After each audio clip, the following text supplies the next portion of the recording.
Hello, everyone, and welcome back to Constructed Clash. I am Heezy, and I'm joined by the Witch Clang. How's it going, Matt? It's going pretty good. I'm glad I'm to hear excited. that. I'm excited to be here and recording today. So Me too, man. I uh, I love it when I give you a good matchup.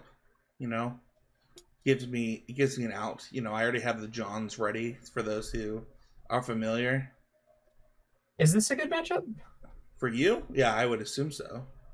Interesting. I, So, I feel like so let's talk about it. Hold on, yeah, hold yeah, on. sure. So I'm going to be playing Historis. So we have a CCMPG Patreon testing team that I wanted to promote this week, and the person that won our like week one challenge, what his name is Jake, goes by Historius. Um, and I was like, hey, like I would like to play your blue black deck on my video this week, and he sent me the deck. He sent me how he would sideboard in the matchup and stuff like that, and I wanted to promote it. Um, and you sent me a funny text today that are people still salty about playing against Esper Pixie after the bannings of This Town Ain't Big Enough and Nightmare? And I'm like, no. Also, did you see the arena metagame? Because we have to address the monster in the room that is the arena championship. 54% of the, is it 43 decks or 47 decks were Is It Cauldron. And then the next highest deck was in fact Esper Pixie with 3 decks tied. But it was a pretty big disparity. Kind of very early metagame stuff going on, with probably not a lot of testing teams available for some of these people and things like that. But yeah, I think that I'm a pretty big disadvantage in this matchup. I think that you just are going to have more cards than me a lot of the time. You're going to tempo me out pretty easily. I don't know. What do you think? Well, I personally felt that the matchup prior to any bannings, back at the height of Esper Pixies, was roughly 50-50 with UB mid, and this was confirmed by a couple of other very good Magic players that I talked to about it, and also from my personal experience, playing in the challenges and stuff. I get played against MTGO grinder Daniel Lacos many times, and he always played UB mid, and we went pretty back and forth in that matchup. It's funny because like most of my experience with this for Pixie was just like, you're like, hey, I think this deck is broken, and then I was like, oh, I got Mythic in like 72 hours with this deck from like Bronze, and I won like 87% of my games or something. It was ridiculous. Well, I think there's two things about that. I think that Esper Pixies is really hard to play against, and UB mid is pretty hard to play, especially in that matchup. So your average UB opponent probably is just going to lose a lot of times when they could potentially win. The other thing is that I think the Esper Pixies had a much better matchup across the board than UB mid. So like, I did think that it was the best deck, even with a 50-50 matchup in this particular matchup. This all being said, I think some of this is going to carry over, but a lot of it will not. I think that this deck the is deck a lot is more totally different. It's like very value centric. Yeah, I mean, it was always kind of value centric, but I think that the card advantage in the form of specifically getting more cardboard versus attacking your hand is actually going to be a lot better in this matchup, because one of the ways that UB was able to get around that was just to like kind of get under your hopeless nightmare stuff. Like it was, if they just had like a draw that involved like a turn 3 Kaido or whatever, it became kind of tough. And like Creature of the Schism was also pretty good against your nowhere to runs. Also worth noting that the removal in this deck has gotten a lot better with Tragic Trajectory, and our ways to protect our threats with Sun Pearl Kieran are also much better than they used to be. So I'm excited to see how the changes have gone. Like I do think that generally speaking, the changes to this deck have made it better in this matchup. So yeah, I love that. I'm excited to see how this goes. We're gonna switch it up again. So we will be doing the deck techs right now, and we'll talk about the sideboarding during sideboarding, just to kind of save time. So let's go on to the first deck. The first deck is yours, Matt. I'll just read it off for you. We have 3 Concealed Courtyards, 4 Flood Farm Verges, 4 Gloomlake Verges, 4 Godless Shrine, 1 Island, 1 Shadowy Backstreet, 3 Starting Towns, and 4 Watery Graves. So the first thing that I'll say about this deck, and I'm kind of curious of your opinion, is like Shocklands over Painlands probably does deal you less damage. Oh, for sure. Yeah, the mana base, there's no question that this mana base is much better than what we were playing before. Yeah. I mean, even the Painlands that you have are Painlands that tap for every color. So 24 lands is something that's interesting, though. Did we ever play that many in Pixie before? I'm not too sure. I think it was probably 23 most of the time. Yeah.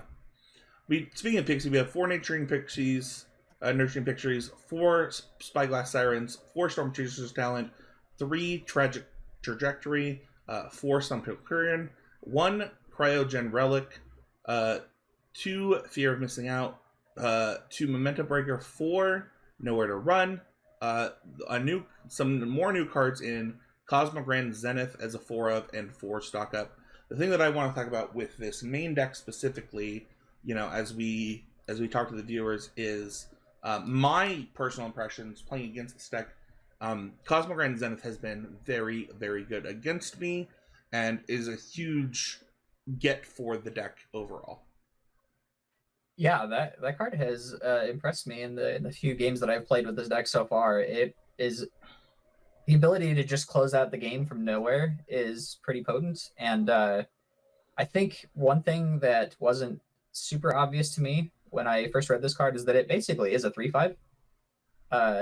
Like most times I've played it, I've just played it and played another spell at the same time, and a 3-mana 3/5 is pretty potent, especially when it has so much value over the game. Yeah, over the rest of the game, you can protect it from a lot of removal spells by just having it be the big version first. Yeah, and that doesn't even include the times that it is pumping your other creatures. Yeah, definitely.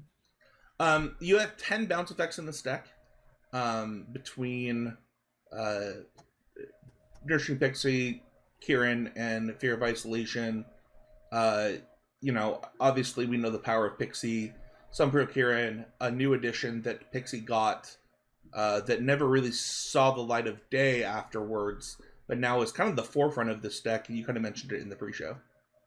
Yeah, it's that card has a lot of modes in this deck, and it's one of the reasons why we're playing things like Spyglass Siren, right? Just to give us the treasure tokens to be able to bounce back to draw cards. It has been very interesting. I think I've used basically every mode on that card at this point, which is like, just flash in for tempo, just save a guy. The thing is, this one is also this is one of the only bounce spells in the format that is up to 1. So like you don't actually have to return something with it, and sometimes that is actually pretty awkward in former versions of Pixies. So yeah, flash it into to just create tempo is pretty powerful. Like 2/1 flying flash for 2 is like pretty on rate. Saving a guy, or just reusing your effects like Nowhere to Run, Storm Chaser's Talent, etc. Or just drawing a card, like or just drawing a card with the Storm Chaser Talent tokens or the Spyglass Siren tokens, or I mean theoretically the Zenith tokens as well, but I haven't gotten that far yet.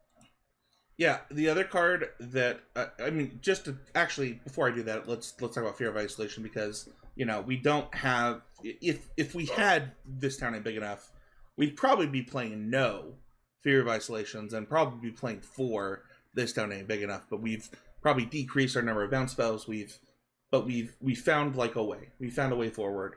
Fear of Isolation. One of the funniest things that I found about this card was games where they would be on the offensive and they would just bounce their lands to untap them. Still a thing in this deck, I think. your curve is still really low. You can still tempo yourself to get mana if you don't have a third land, things like that. But pretty important to have just the number of bounce backs, I think, in this deck. Yeah, the play patterns of this deck are always pretty versatile. I do agree that there is a critical mass that is probably needed, but I'm not actually sure what the number is. Like, for instance, the blue-black bounce deck used to play only, I think, 4 bounce spells anyway. It's like 4 Fear of Isolations and 4 This Town Ain't Big Enough. That's 8. Or sorry, I meant 8. Yeah, I apologize. But I know that the flex slots so far in this deck seem to be the Cryogenic Relic numbers, the Fear of Isolation numbers. I've seen as few as 1. I'm sure that there are people running none. The stock ups, whether you want to play any or, between 0 and 4 seems like the number of stock ups people are generally playing right now. Momentum Breaker, also a flex slot, and Tragic Trajectory. Sometimes they'll main deck things like Seam Rip. Well, let's actually talk about this, because the first thing that I said to you was Cryogenic Relic seems really good in this deck as a way to just get raw cards. Watching your games, getting raw cards was not a problem for you, but I still wondered if Cryogenic Relic was better because it was giving you less cards up front just so that you could continue your game plan without having to discard. Yeah, well, and I think, even in some of those games, I was having to discard to the Cryogenic Relic because it draws, 2 cards a turn.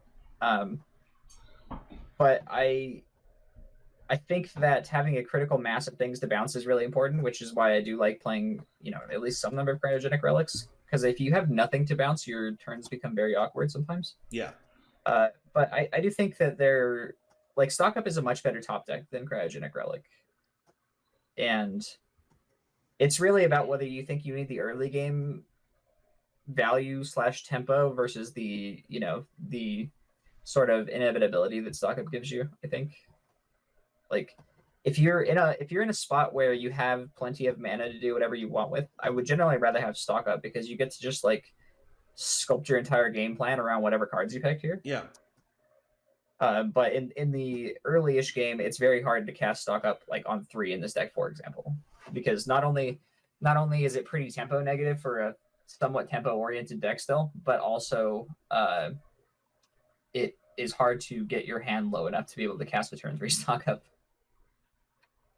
Yeah, I think the other card that I wanted to talk about, I agree with everything you just said, is Tragic Trajectory.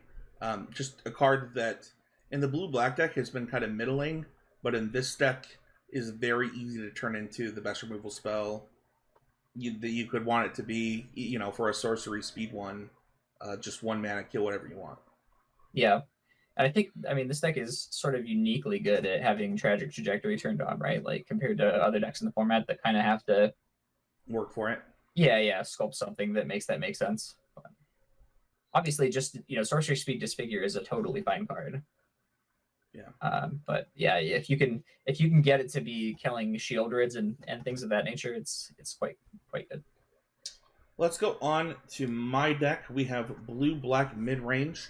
This deck plays 25 lands and 4 Gloomwaves, Verges, 4 Island, 2 Restless Reef, 3 Soulstone Sanctuary, 4 Starting Town, 4 Swamp, and 4 Watery Grave.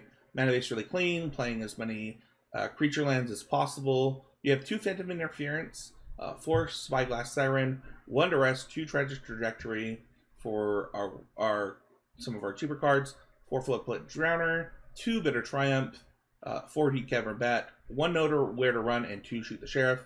And then for our 3 drops, we are all the way to Tasha's Tidebinder as a one of, Tishana's Tidebinder, sorry. 3 Preacher of the Schism, 4 Enduring Curiosity, and 4 Kaido in the main deck, really going all out to just push advantage in this version, with 1 Mockingbird as well in the main. So a couple things. When the first list came out, they were like literally within 1 card of what I had qualified for in the main deck, other than replacements for the arena qualifier that you and I had just talked about weeks before, and I think the deck's good. Like, I think this deck is strong. There's not a ton of cute stuff that this deck is trying to do. It is trying to push efficient creatures and answers, and then gain an insurmountable advantage between Kaido and Enduring Curiosity. And, you know, the things that it does in between, whether it be Preacher of the Schism, or things, you know, it's trying to disrupt you with things like Duress, Deep Cavern Bat, and its removal, but it's not trying to do something too cute. It's trying to play a pretty fair game, and ask the question, like, you know, if we get to the point of the game where this Enduring Curiosity is going off, or your thing's efficient enough, do you have the turns to beat the rest of what I'm doing? Right. Yeah, I definitely agree with that. That is certainly the big dichotomy between these two decks, is that like oftentimes Esper ends up being a little too cute, and Blue Black is definitely not trying to be cute, right? It's you're always going to kind of do the similar things when you want to. Yeah. So that is going to do it for our deck text. That is going to do it for our pre-show. Let's go on to the games here in just 1 second. Oh, shit, I missed the block button.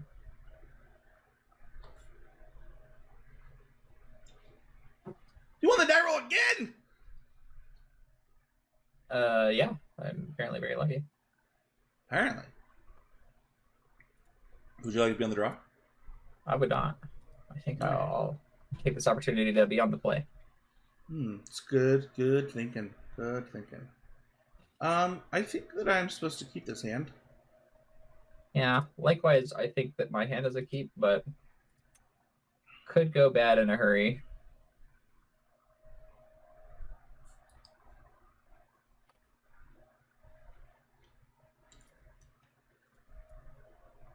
Okay.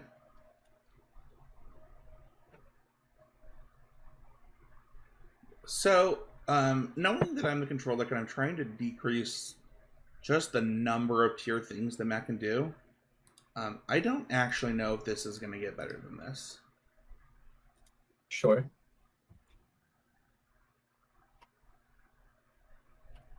Yeah, I think that's a pretty reasonable play. It would have actually been super good if I didn't have another one-drop creature here, because I am kind of hoping this map token gives me white mana. Sure.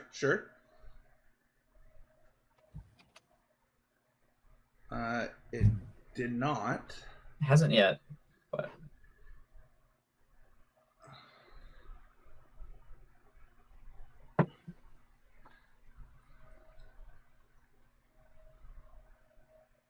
So, we have literally so many plays in this game. I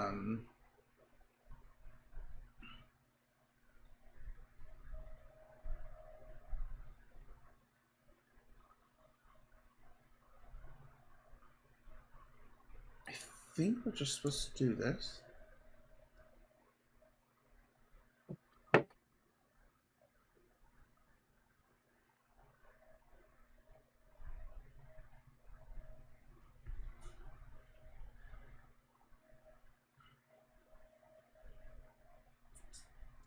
I guess it's pretty much always better to just cast the spell before attacking here.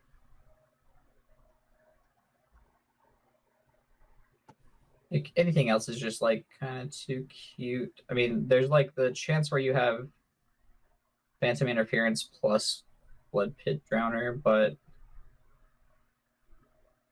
it's a pretty specific 2 cards, and even if you do have that, it also requires a kind of a misplay for you to get got. So it's not necessarily a misplay, but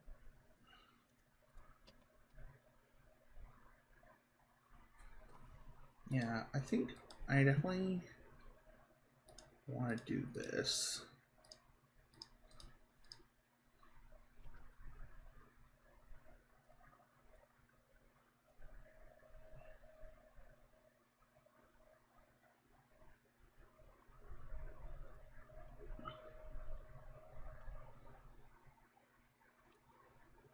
I think if I ever draw a white land, my hand is still pretty strong as well. I played that land, and now I'm questioning my play.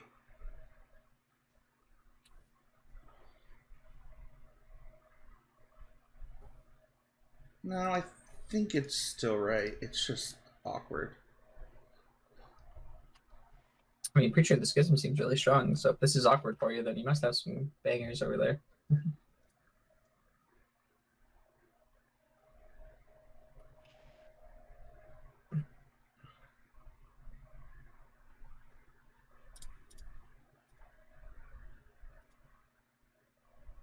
Okay.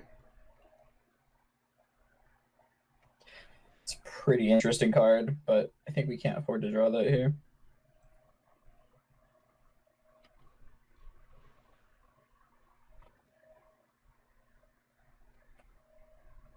I don't think that I'm supposed to take the damage from the Preacher. I guess the question really is, should I try to go for a double block or just chump block?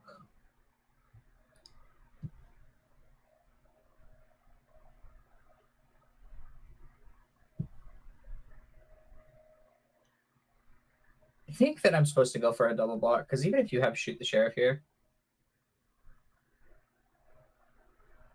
it's probably fine.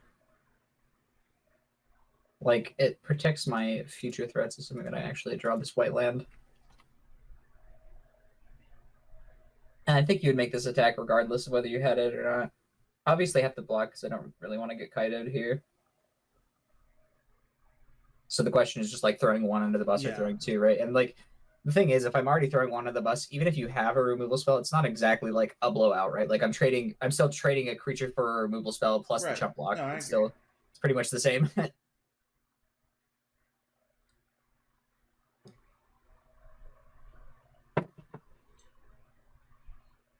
So I had to Shoot the Sheriff, but I thought that trade was fine. Yeah, I kind of agree. I actually think that just taking your 2 for 1 is totally fine there. It lets me do this. Sure.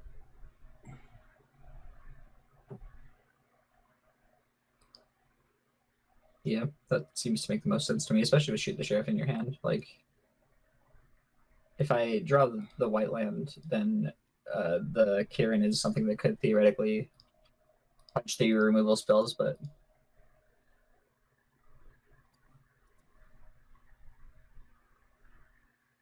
probably don't want the second one of those.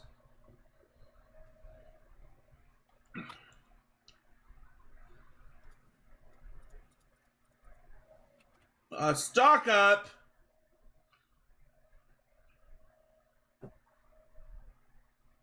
I really just want to draw all 5 of these. Is that are you gonna allow that? 3 mana draw 5 seems so good.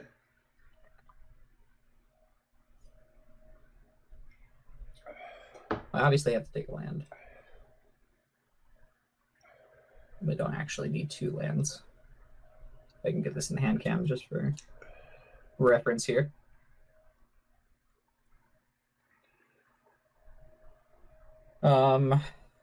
The question is, how relevant is it to play something out this turn? It's not that relevant because I already can't play around Kaido. And I kind of want spells to trigger my Cosmogrand. So that would lead me to believe that I'm supposed to just hold a spell anyway. So I think I take Surveil Land and that talent there.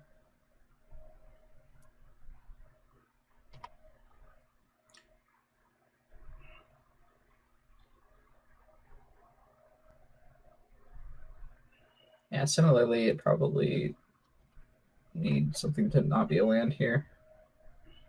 My life total is still high, but definitely feel the control of the game slipping away, right? It's not going to take you very long to win the game when you decide that that's part of the strategy. This is honestly good news for me, though. Like, this means that I'm not getting Curiosity or Kaido'd. Yeah, I agree. I mean, obviously, if I had either of those cards, that would have been... Yeah, pretty much the end of the game. Yeah, for sure. End of talent. I'm just making 1-1 here. What's 2/1/1s? Wow. Card's getting better all the time.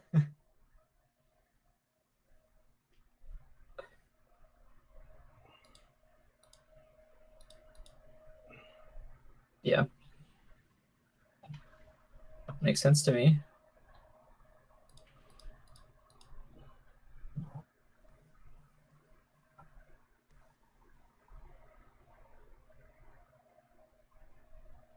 I guess I don't really have good ways to answer flyers, so it probably leads me to believe that I'm supposed to chump block. Yeah, the 2 tokens on the 2 guys makes a lot of sense to me. I don't know if I necessarily want to block the 2 power guy. So 4. If I was going to block the 2 power one, I would probably double block, right? Yeah, that's fair. It might be correct.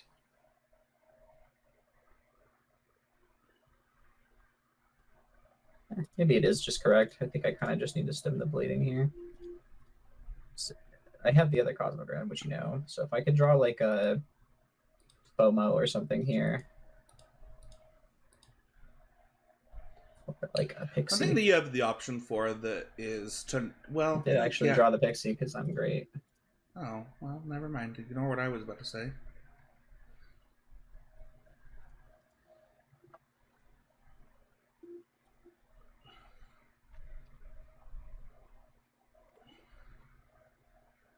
Were you going to say something about leveling up the talent? I was, but... Maybe I was actually supposed to hold that. I don't know. It's hard to say. Like, no, because you can't. I think I can just level up the talent next turn and probably be able to make some stuff happen.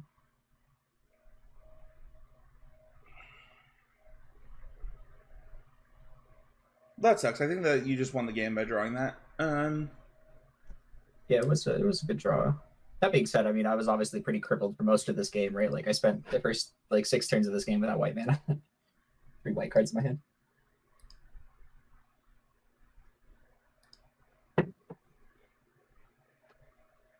But yeah, like I mean, like I said, I felt like if I did draw a white land, I'd be pretty in the game.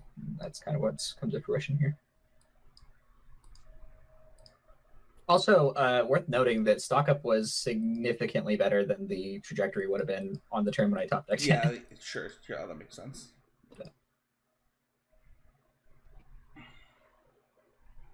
Okay.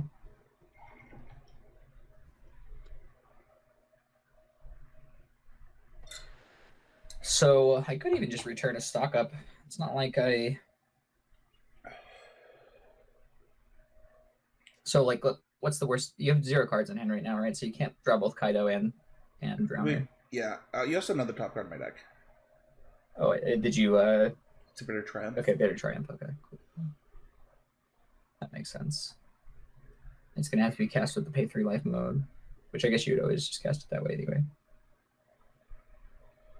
Yeah, I guess I'm just supposed to return stock up, right? That makes way more sense than just getting the trajectory. I guess the trajectory gets back the Kirin. I would get back the Kirin, but... But the thing is, the stock up probably just finds me out another way to do that. Maybe that's true. And the Kirin isn't really drawing cards. I mean, I could return one of the tokens to do that, but I'm going to return stock up.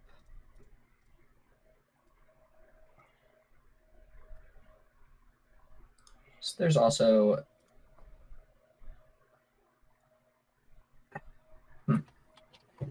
I guess the question then becomes, do I play this other Storm Chaser's talent in my hand or wait for a better turn? Well, now you should wait, right? Because you've... Well, I know you have removal for the Cosmogram on top of the deck, though, right? So I'm not going to get the double spell action out of it. It's basically just whether the 1/1 prowess now is better or... Oh, I guess that's true. Okay. I think stock up's going to give me enough fuel that I can just play this out now. Like, I think just spending my mana is going to be more effective.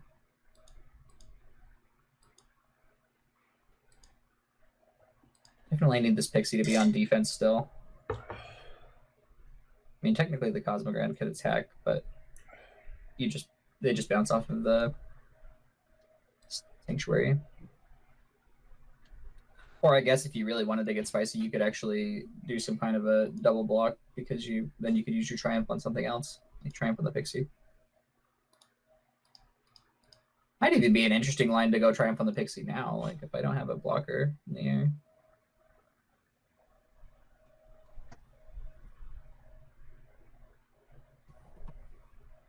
Might just be able to win the race in the air, you know? That was my thought when I kept the Bitter Triumph on top. Mm-hmm.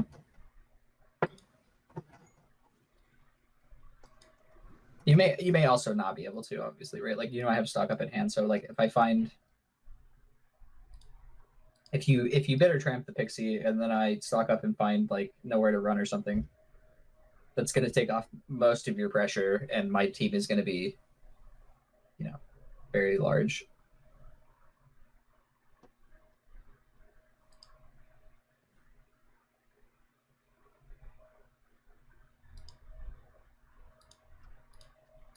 Might be a little committed to this now, though. Yeah, I feel like I committed to it when I put the Bitter Triumph on top, but maybe I'm wrong.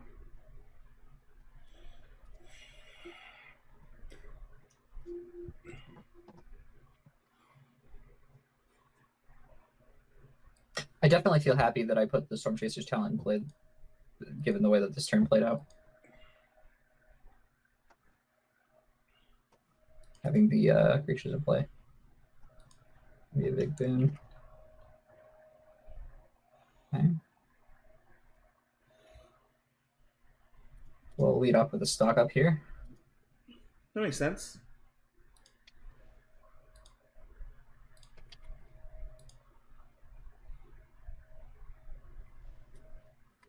It's funny. I feel like knowing that you had the Stormcatcher's talent, I probably would have been even more inclined to kill the flyer, but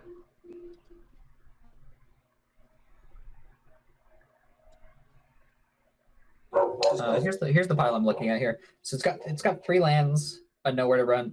2 of the lands are irrelevant though because they're starting towns. So I have land, nowhere to run, and Cosmogran Zenith that I gotta choose 2. Well, it's got to just be land, nowhere to run, right? Like, well, so my other card is Spear of Isolation in my hand, which I actually think does mean that it is land plus nowhere to run. Because like if I didn't have something to do with 3 mana, then I would just take both spells, right? Yeah. But that's what I'm debating, is whether I should take nowhere to run Cosmogrand or if I should take nowhere to run plus blood. I mean, if you have a Fear of Isolation, you're just, you can literally just bounce the Stormchaser's talent with the counter on it, and yeah, I mean I probably won't even bounce that one because I can potentially level that one up to 6, right? Like I already have. Okay, yeah, you have 3 of them, yeah. Yeah, I think it is correct to take land plus nowhere to run. Trying to figure out. I don't think I can lose here, right? With you having no cards now, in hand. right? Because you can.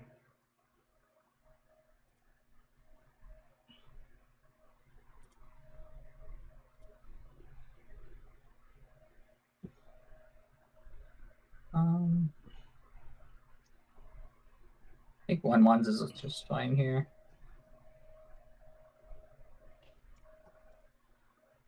So I think I can probably just 1 turn this. Yep.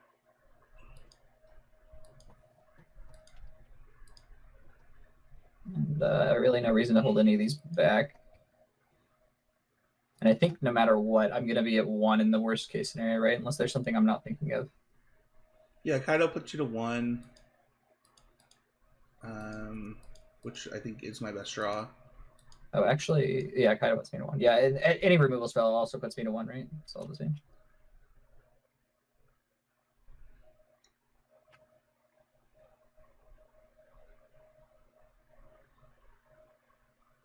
I guess I didn't necessarily leave myself a way to trigger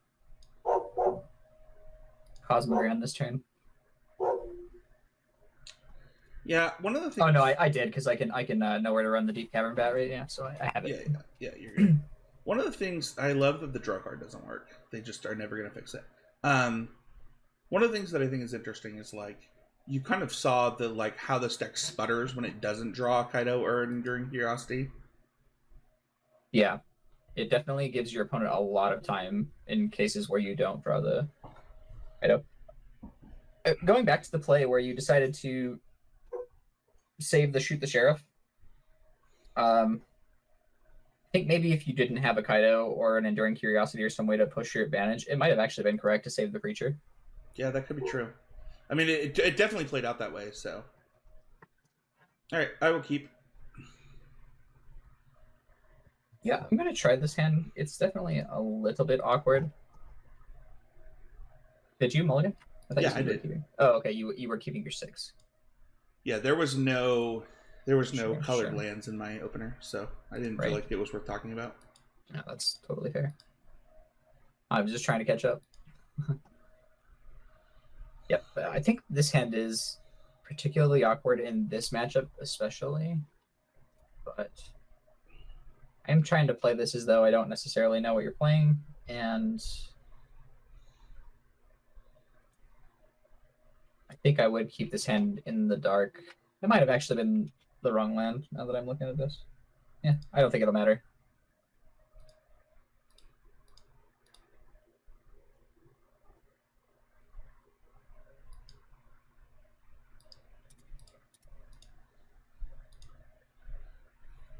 Okay. Well, that's certainly not helping me get a less awkward hand. Oh, fudge. It's okay. Just misclicked. My bad. I think it's going to matter a 10. All right.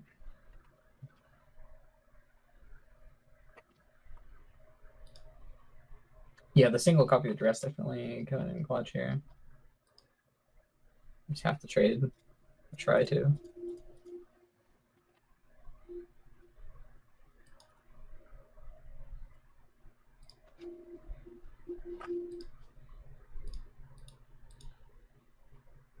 Sure. This at least means I'm not getting Kaido though. So, it's nice to not get Kaido. Kind of fine with it, yeah. Actually, this is probably even better than that because I can actually return this with a nurturing Pixie, right? Yeah.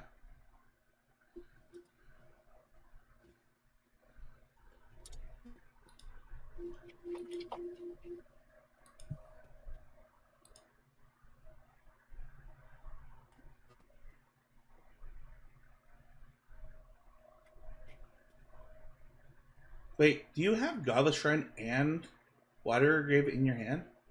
Yeah. Okay.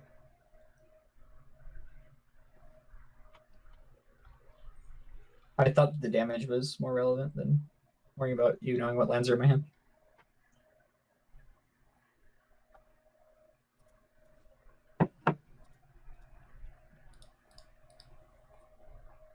Yeah, and you know, similarly with you on a mold of 6 on the play, I'm kind of just down to try to run you out of cards.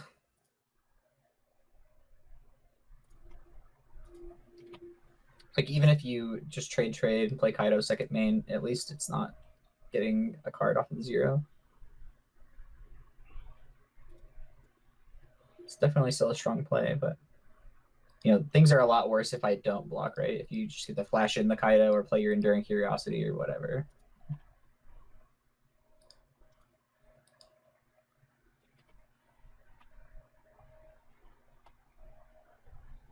Yeah, also could have been reasonable to just 0 there anyway. Maybe.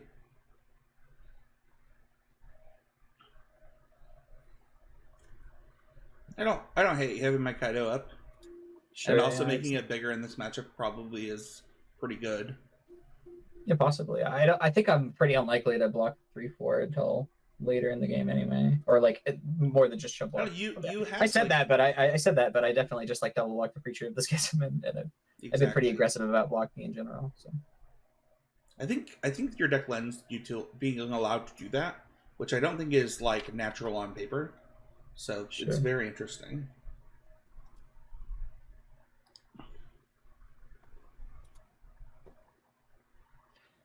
The question is if it matters whether I put the counter on this or something else.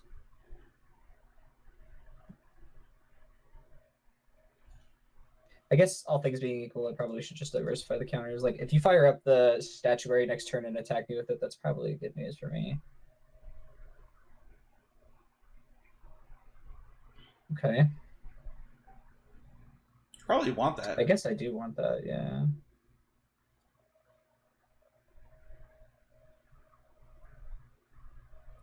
I have to shock myself regardless of which one it is.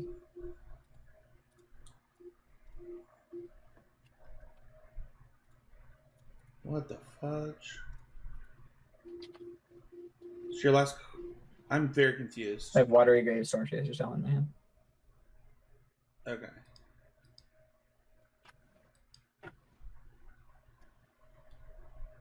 I did not track that well. That's bad on my part.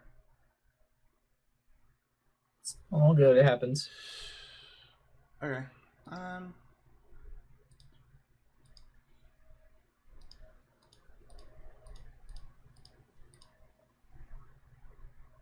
So it seems like you're priced into -2ing here then, right? Because I'll just block. Oh, you make it into the 5/6. That works too. Actually, that's just way better. Well, maybe not way better, but valid as well. And this thing is large. Yeah, that's interesting. I forgot that Kaido that the emblems were gonna give the statuary or the sanctuary the buff also. Yeah, I guess I'm taking 11 here, right? Oh no, it's only 10. Only 10. I'm only taking 10.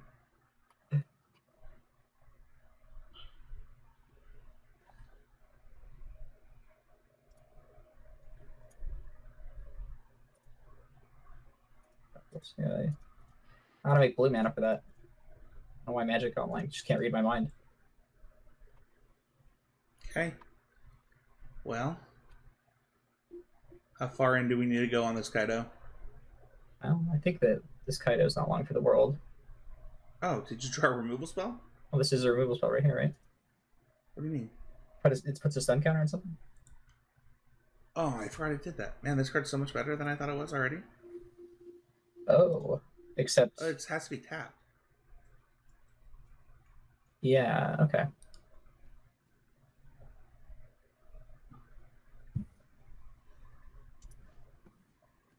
Okay, it's up to 1 though, so I guess we're still fine. My life total is going to get a little bit sketchy, but should be okay. Are you gonna land kill my thing? Yeah. I mean, that's probably the game. I don't even know that it even mattered.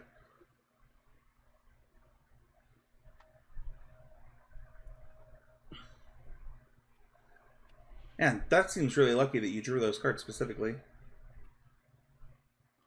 Yeah, the trajectory was a good draw. I mean, I would have been able to stall for quite a while and probably whittle the Kaido down with some flyers as well, but it made it easier for sure. What? I think that you would have lost if you didn't have that exact draw. I think you were dead. Did you have removal? No, I had Enduring Curiosity so that you had to chump block or, lose. Well, yeah, I mean, obviously I was definitely on chump block, that was for sure. But I don't think that's like death. I mean, this deck chump blocks a lot.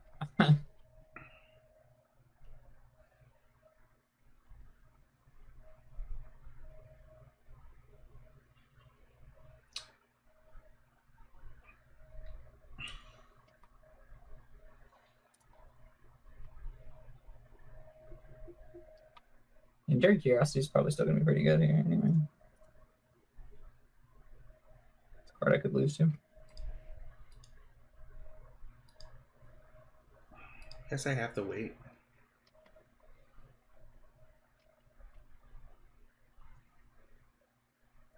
I don't think so. I think that this matchup feels so much worse than I already thought it did, which... Like, that Molisic was really good, and you, took care of Kaido real easy, and, No, I thought this was over. Oops. It's okay. Alright. It was irrelevant.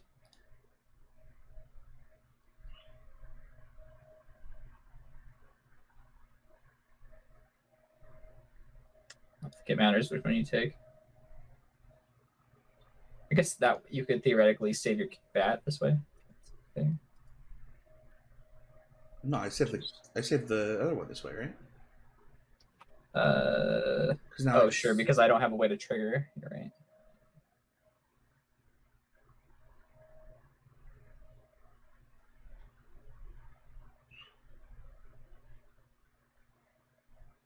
No, you do. You just sack it to itself. Yeah, right. Yeah, I can sacrifice. All right. Probably call this one, but I'm happy to let you kill me. This game is still on kind of a knife's edge. How is it on a knife's edge?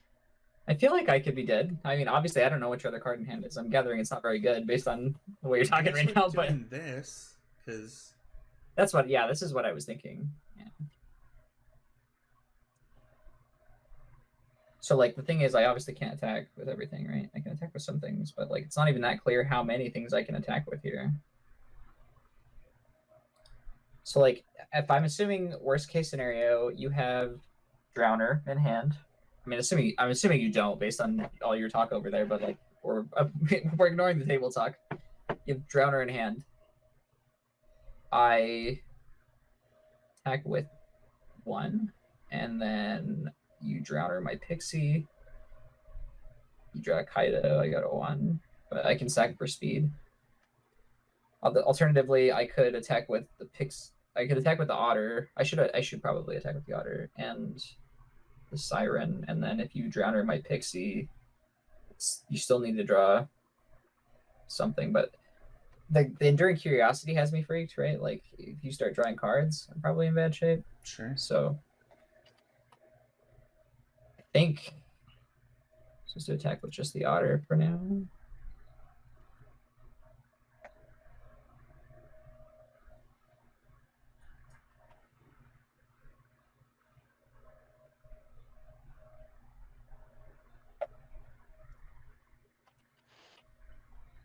I think I'm forced to do this.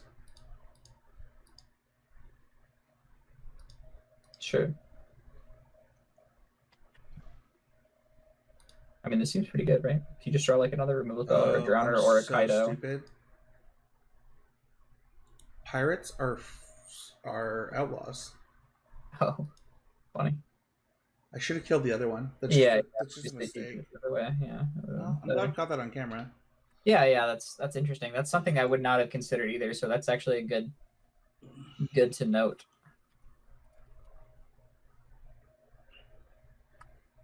Okay.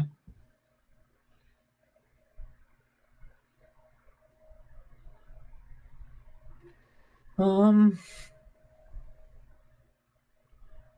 should not just level up your Storm Teacher's talent? That's what I'm thinking about doing. Yeah, I don't even know what you could have drawn to done anything else considering. Well, I drew a removal spell. Oh. But I think leveling I still would do the talent other thing. makes sense. Yeah. I got my other thing covered. So I agree. Especially because the other thing I'm thinking about later, so like. Yeah, the other thing I'm thinking about is whether I should attack. I don't think that I should, especially like it just seems greedy given that I'm like setting up this inevitability engine, right? Like getting in for 1 damage here at the risk of just like losing the game is not smart, I think.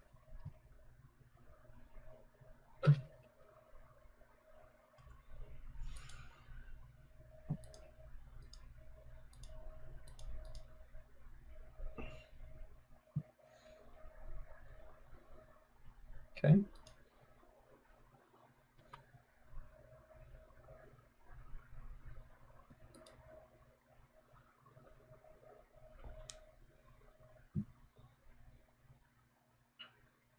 That's so funny that I drew them in that order too. Like,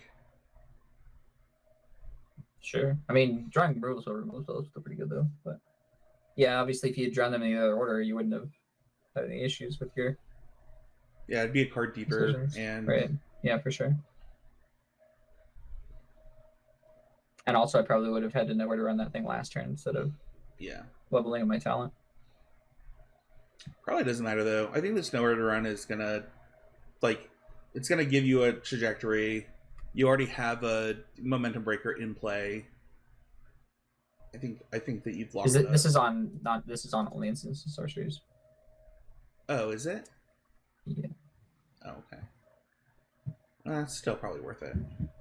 Yeah, I'm just debating on how I want to kill it. I think the other option I have here is that I can play a Kieran and then make you sack it, which I kind of think that I'm inclined to do that because the instant speed nature of the makes sense. run has a little bit more utility. That makes sense to me.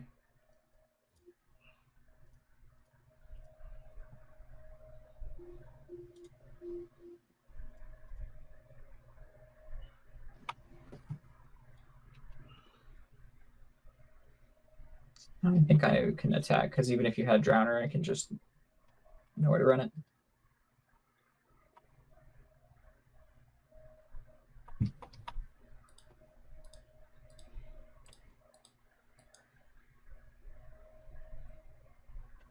But yeah, I definitely think you were. I mean, obviously, I think that this game has turned out pretty well for me at this point, but I think you were ready to concede a little too early. Like, once you hit me with the Enduring Curiosity, like, imagine you had just drawn, more gas there. I think there were plenty of ways to do this. Well, we don't know what Matt has, so we will cast this. Sure. You decide if there's any reason to even do this now. So you have no cards in hand, it doesn't matter.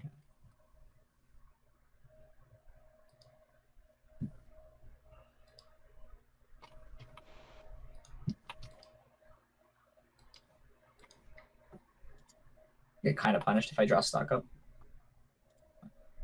Why? Not using my mana end of turn. Oh. Obviously, drawing stock up is still pretty good, so I wouldn't be complaining about it or anything.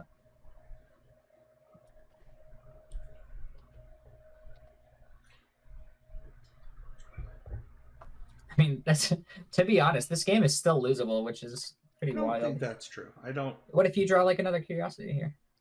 Then I can't easily kill. You're at like 7 life. I'm at 3. Well, yeah, I know. I realize I can sack the momentum breaker, but like, it's not like the Stormchaser's talent isn't really doing anything at the moment. Like, it's possible I was supposed to return that to my hand, but I guess I didn't have anything to bring back into the graveyard. I just haven't drawn any of the card advantage to kind of put this one away,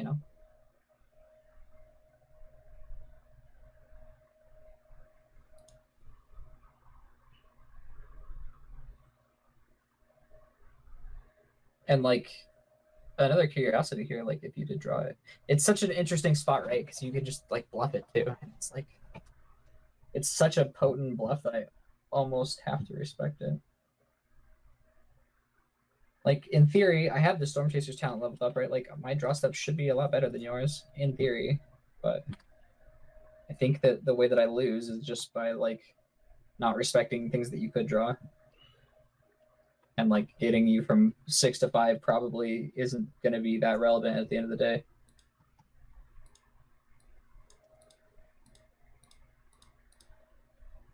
Yeah, totally. I think I'm certainly not 100% to win this game, if even favored at this point. Like I need to have a pretty good draw step here, I think. I didn't expect you to draw this many lands in a row, for what it's worth. Yeah, well, it's only been like 3. That's what I'm saying. Why I just drew another one. That's a lot. I mean, you're dead on board. It's not now, like even that's that many.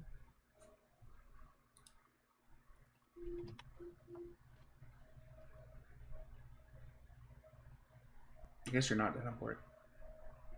No, but you're gonna get to draw cards, and how will I draw a card? You have to block. You could just you can't tap it again, right? Yeah, you can't minus twice. Kaido's not that good.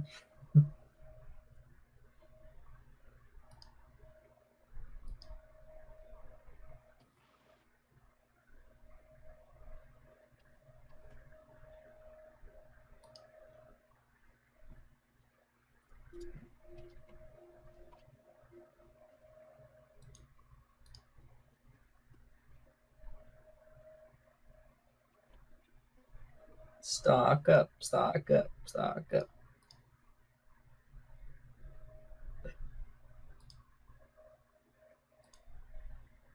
I think even a stock up might not do it. I need to have like a pretty good stock up at this point. Sure.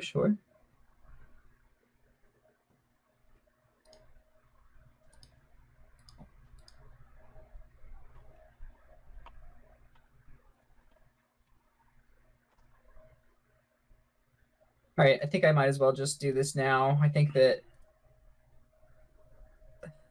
Well, I guess you're not. It doesn't really trigger the trajectory. Not in a meaningful way. It's not going to kill Kaido that way, or Sanctuary or anything for that. You know. It's a sorcery, I guess, is what I'm really getting at. Yeah, that's gonna do it. You're a spell, but it's not a spell that helps me. It's a blocker. Yeah, I guess technically I can take 5 and let you draw 3 cards. Technically.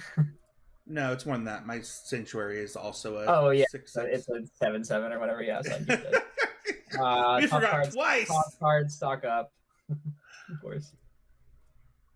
This matchup feels terrible. I just don't even think that that's true. It still feels. Let's talk about sideboarding. All right, so as I said, we got this deck list from our Week 1 CCMG Patreon Testing Team Champion, Jake, who said he likes to sideboard out 3 Kaido, 4 Spyglass Siren in the matchup, bringing in 2 Null, 2 0-point Ballad, 1 Energy Acolyte, and 1 Preacher of the Schism. This makes a lot of sense to me. I do wonder if like the Kaido number over like the Tasha's Tidebinder is correct, for example. But I could see, that just your curve could get a little too high that way. But I do think that Preacher of the Schism, one of the better cards in the matchup specifically, as it takes more resources to get rid of and things like that. And then Curiosity also being pretty hard to get rid of. So. Sure. Yeah, that makes sense to me. Kaido is sometimes a little bit hard for you to protect, so I guess I can see that. Yeah. What about you? Yeah, so from my side, there are certainly a lot of different ways that you could go about sideboarding, and I think that many of them are going to be correct. I think that generally I sideboard really light in these matchups, and I think that it's important to note that not only am I sideboarding for a deck that has a lot of different ways to go, but I'm also trying to sideboard against the post-board version of whatever deck you're going to be presenting. Yeah. So what I'm really getting at is that what I want to do is not try to react to what you're doing necessarily, but make myself harder to react to. So the momentum breakers, I think, are just not very good in general in this matchup. It's going to be too easy for you to just have random fodder to sack off to the momentum breaker, and I'm not going to get enough value off of that. And I'm also going to side out 1 Tragic Trajectory, although it is good against Deep Cavern Bat and to some extent the Sirens. Being a sorcery is kind of a big downside, and I think, like I said, I just want to be a little less reactive in this matchup specifically. So what I'm going to bring in is I'm going to bring in 2 Kaidos, because I think my Kaidos are actually pretty hard for you to answer on average. And I'm going to bring in the Elegy or Elegy Acolyte as just a way to kind of steal away games where I'm ahead on board. That makes a ton of sense to me. I honestly, like, when playing this matchup in previous Standard, the Kaidos for the Pixie deck were just always like, all right, well, slam dunks. Yeah, it was not even like a fair game. So I can agree with all of that. Let's go on to the post-board games. You winning the die roll and losing game 2 get to be on the play for game number 3, and let's finish our best of 5. This is where I'm getting you. You're throwing all your winning die rolls away. Yeah, I'm throwing my winning die rolls on the other games. I think this is... It's got to be a keep. It's kind of bad, though. Yeah, I think my hand is a snap keep. If I'm not keeping this, then I don't know what I'm even looking for. No, I don't like hearing that. You have a white mana? Oh, I made a boo-boo. It's okay. It's like, what do you have? I was gonna be impressed. Yeah, I did not realize that land is white on the front side.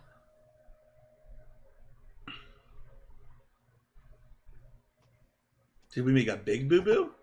It's not like, I mean, it's a big boo boo in that I'm gonna be playing pretty far off curve for the entire game. Well, not, I guess not really. I can kind of fix it a little bit right now, but Okay.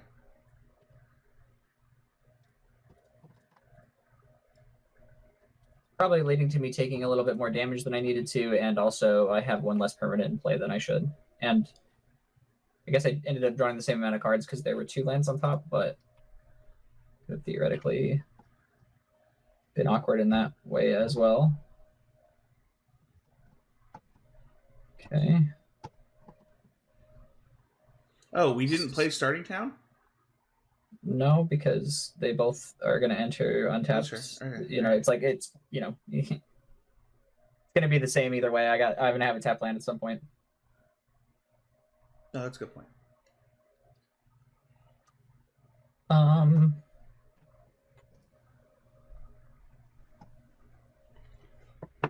Could technically develop a little bit more pressure to the board, but I kind of think that using this opportunity to resolve stock up is interesting as well. So you could have Spell Pierce, but my whole deck is kind of susceptible to Spell Pierce anyway. So Stock up, eh? I think I'll attack, and at least I guess you only have blue, so it's not really even, if I had Kite out here, then it would just be happening to you. Still having to deal myself a little bit of damage here.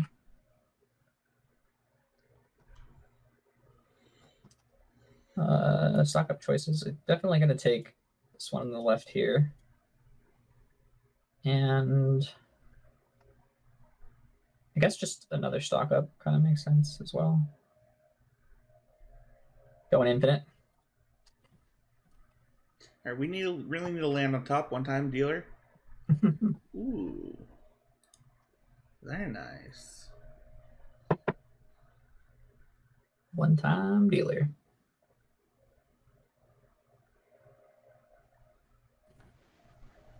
Very nice.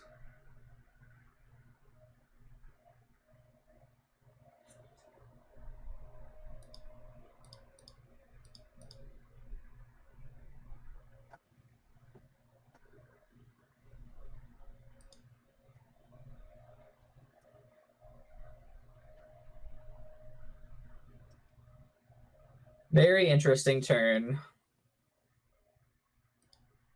Needed a land on top. Played a 2-drop. Try not to read too much into that. I didn't draw the line I wanted, for what it's worth. Sure, maybe you needed another color.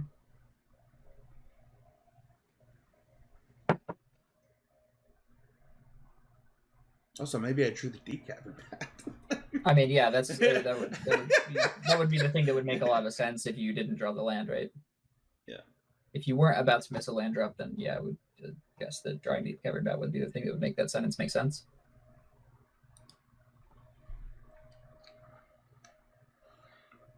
Guess I do have double black.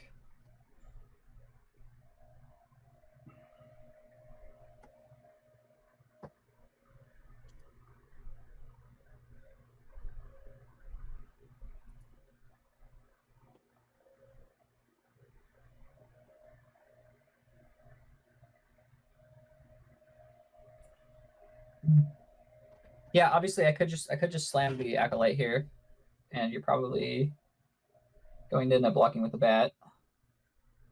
But I guess if you do, though, I get to make it 2/2, so maybe you don't actually block with the bat. It's probably worthwhile. Do you think that the card now or the 2/2 are better? The 1/1 flyer is the 2/2. Well, I think that the 1/1 flyer is probably better, but I think that you not having a bat and me having the nowhere to run is also probably better, right? So, like, I get to have like this is I get I trade my 1/1 flyer for a 2/2, and also get my nowhere to run back, and you lose the deep cavern bat. So it's not a 1-to-1, right? No, I get it. I just was curious what your thought was. Yeah, yeah. The question just is if this is enough value for, you know, the theoretical haymaker that I brought in, assuming that it was just going to die this turn. But it's not no value, though. It's definitely still did a lot, but...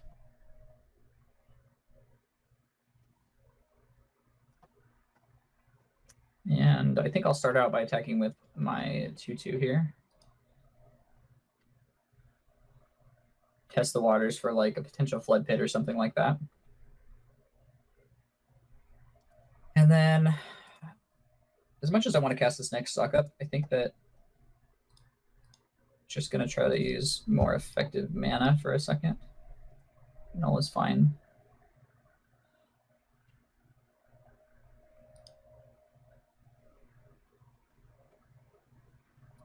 Now I think I'm fairly inclined to just get something in play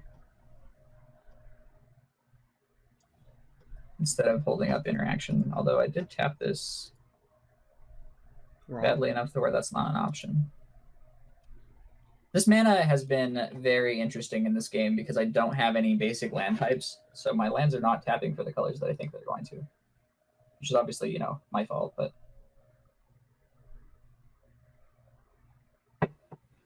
We have interesting questions here. So one of them is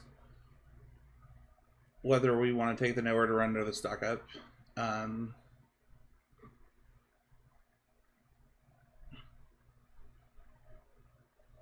Just inclined to take nowhere to run here. Interesting.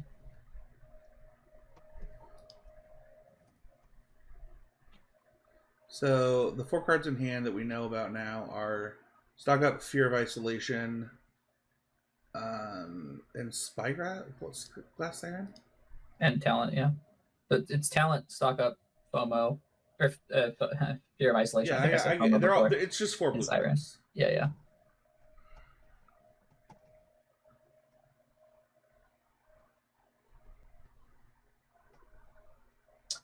Okay, so definitely representing Enduring Curiosity here, especially with taking the nowhere to run. I think that that's very likely.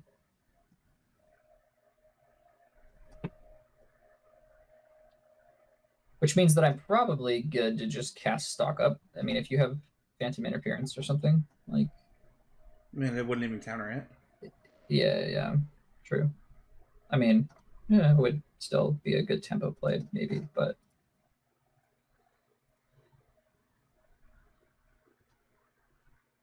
Okay. Interesting selection of cards here again. I mean, I think we're definitely taking this one. Probably the Cosmogrand as well. I guess the question is, how am I trying to defend against this potential curiosity this turn? I think that just playing 2 creatures is probably enough, even if they're likely to chump block. So yeah, I think we'll do it like that.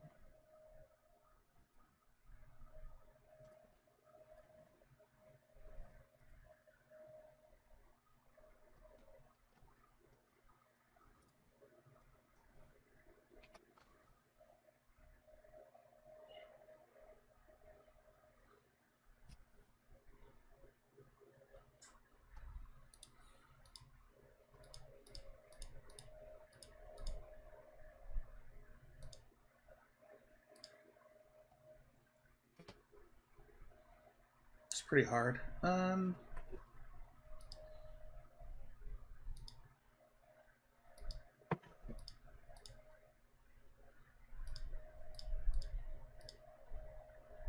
Yeah. This is pretty solid, because now if I want to double block...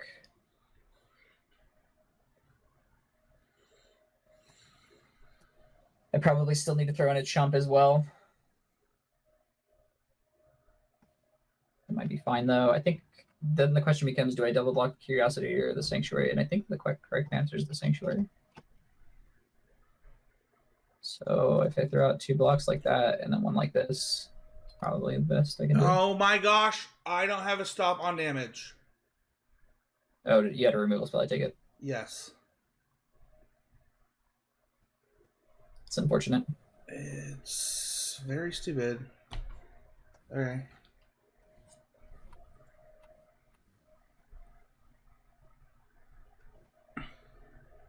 Well, that might cost me the game. Definitely not going to be ideal.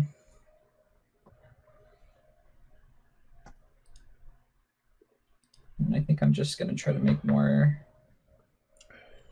things.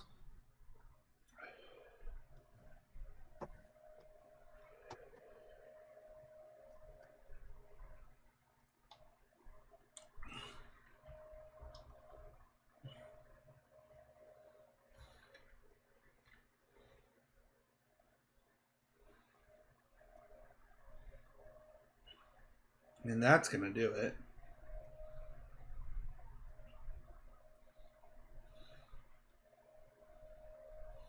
It's a good draw as well. Fear of Isolation, Bounce, Stormcaster's Talon is going to be pretty good, pretty good, pretty good.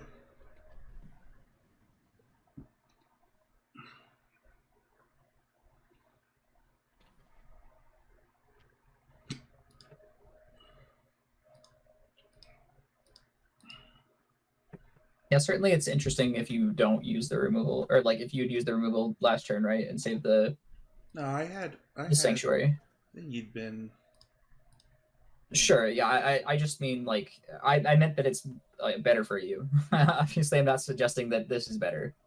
I'm saying that the game is interesting if you had done that. I don't think that it's game over.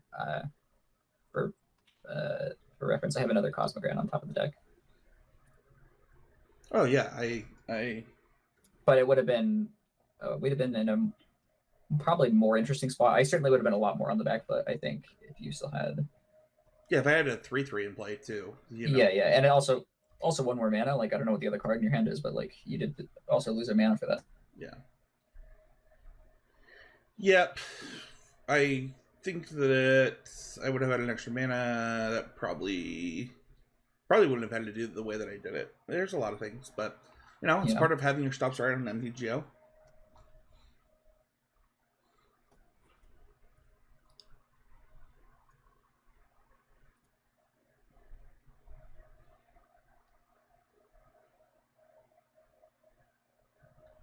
Probably safe enough to attack with one of these here. But definitely. I think this game is over with this Zenith. Like, I need to draw something to kill the Zenith right now. Yeah, I also think that the second Cosmogrand is going to be a lot.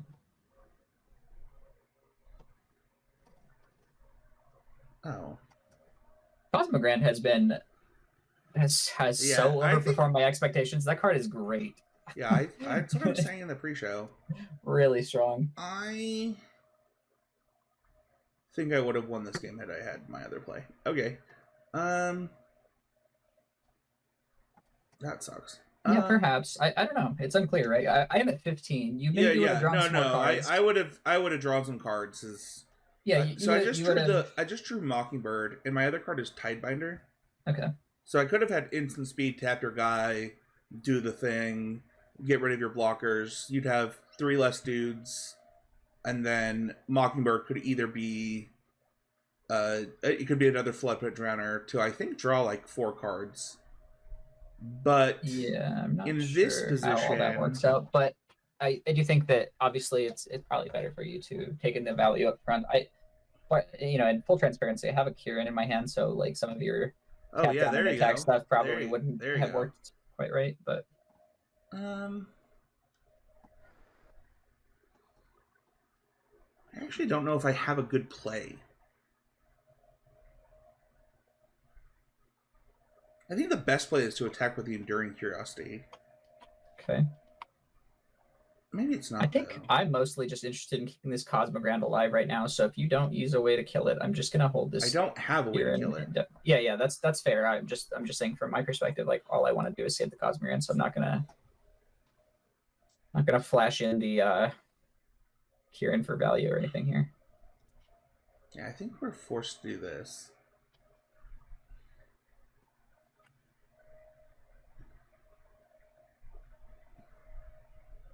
Okay, so I can level up my talent. Only has targets of stock up. So I guess we start with Storm Chaser's talent. Like, I'm still playing as though you potentially have removal here, right? So yeah, definitely. Playing the Storm Chaser's talent first.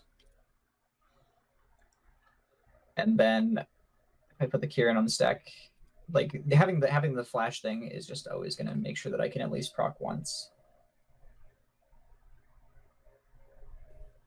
Well, no, because it needs to be a second spell, so you gotta. Yeah, this is the second spell in my hand right now. It has flash, so if you used a removal spell in response to the Storm Chaser's talent, no, then I see what you're saying. like you can Tidebinder it, right? That's just going to be able to happen.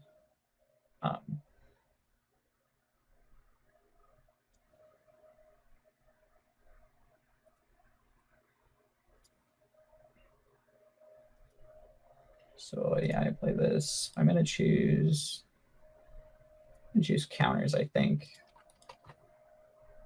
This isn't ETB. It doesn't even matter. You're just gonna bounce it. It's actually just yeah. But you can Tidebinder the ability. It's not gonna trigger this turn if you want to. Well, yeah, but it. Yeah, I get that that's not like optimal value or whatever. You can also potentially Tidebinder one of the Storm Chaser's talent when I try to level it, or you have some Wraths in your deck now though, post-board, right? So it's not like yeah, I do. Like you're drawing to nothing here.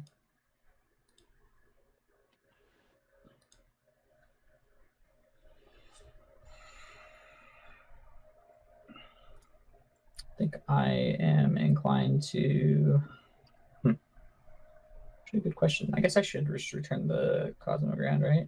Yeah, and then just play it, right? Well, I might not play it. I think I might just still level up the talent. Oh yeah, the land. Yeah. Yeah, leveling up the talent for the stock up seems pretty good. Honestly, that we talked about that in the pre-show, but like just stock up as like just things to do with your talents. It's not nothing in a talent deck. Yeah, for sure. Okay, so I don't necessarily need to have a flyer back to block, so this flyer could definitely get in there. I think can probably attack with the 2/2 Otter as well. Yep, I agree with all of that.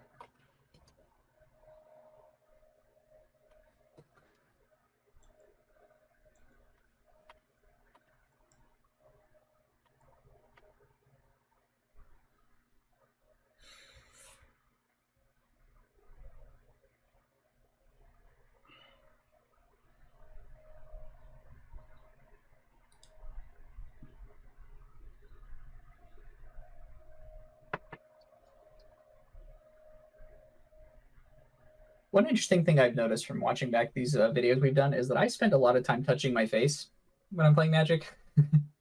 And I think as a poker tell, that's supposed to be a sign of weakness. I wish that way I could see your face while we were playing. Yeah, it's just more of a. I think I'm dead.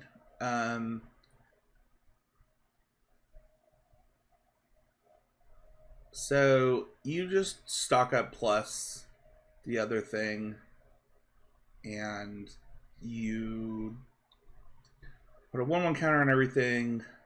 I take a minimum of.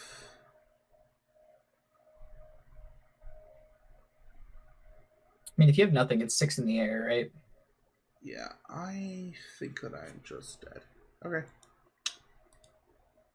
Let's go to game 4. Which is nice. It's going to be really easy because we're already sideboarded. Yeah, trying to debate if I wanted to change anything. I kind of want to take out this Tidebinder and put in the Spell Pierce, but that's not what Jake said, so. Sure. Yeah, there are certainly a lot of things. I mean, like, maybe I'm just supposed to have exercises in the deck. Actually, I am going to make some changes. Sorry, Jake. I am going to take out the Mockingbird and put in the second Kaido. Um, uh, and I'm considering boarding out a land. I know on the control deck, but like, no, I'm just gonna take out the TIE Bender. Okay. I think especially on the play, I don't think you can really do that. Yeah. Yeah, I mean, like there are a lot of interesting options in my sideboard, right? Like I could have No More Lies, I could have a Null, I could potentially have Duress, Exercise, Ghost Vacuum, those things. Like I have answers for Enduring Curiosity in the sideboard. I'm just like choosing not to play them. I mean, I have the Kaidos. The Kaidos answer Enduring Curiosity, kind of. But I think that you're just supposed to get on board. I think that's the whole matchup. Is like yeah. I mean, like generally speaking, what I've tried to do in this matchup is just like not get hit by a creature, right? Like as long as you're not attacking me with creatures, most of your cards don't do anything, right? Like if I can stop your Kaido and your Enduring Curiosities both by just like not getting hit. Yeah, you're like playing into my game plan, but like it doesn't matter because my big game plan is kind of bad in the matchup. Yeah, I'm gonna continue to rock it like this for now. I would love to play first. I will keep this. Yeah, I'm gonna mulligan. My hand only has a Godless Shrine as a land. This looks better. Just double checking that I actually have the colors I think I have. I gotta put one back though. That's the real dagger.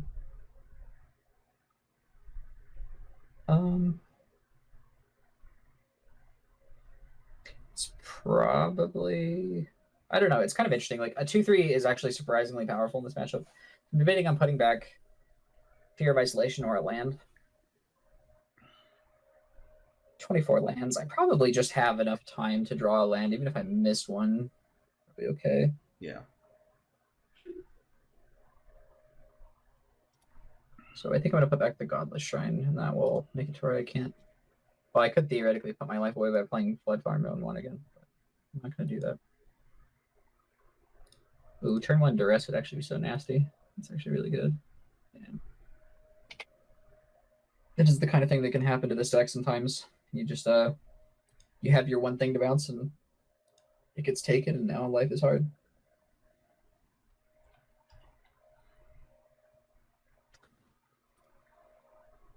It's like these are the kind of situations where you end up doing a lot of the Fear of Isolation, bounce my land, not necessarily for value, but for necessity.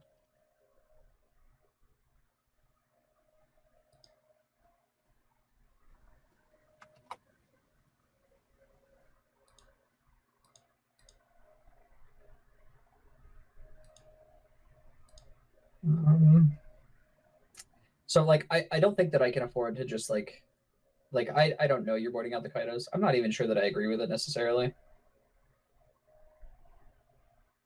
Guess if you bounce the Deep Cavern back to hand with a Kaido, there's some good news, bad news there. I guess what I'm debating here is whether I should play the Fear of Isolation and send myself back a land, or just play the Pixie as a 1/1 and threaten to block. Sure.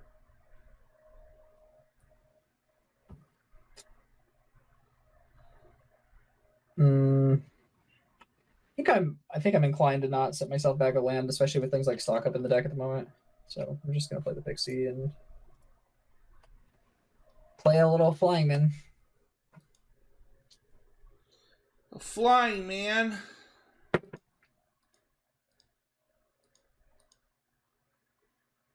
Sure. Good news, bad news. I don't have a land. Yeah, I kind of thought that might be the case, given that you played Sanctuary on 2. That's a pretty rare line if you have anything else, really. Yeah, I mean, when I draw that, my hands are really good. Sure. Ooh, that's pretty good.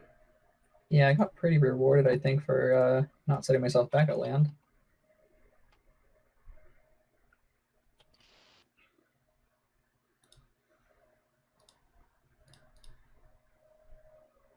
Yeah. Tempo deck be tempoing. Well, I would much rather have drawn a land the last 2 turns, but yeah, I get that.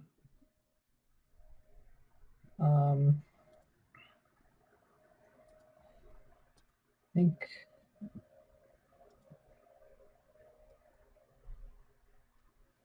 I'm gonna start off with this. I think I'm gonna actually bounce the Pixie back to my hand.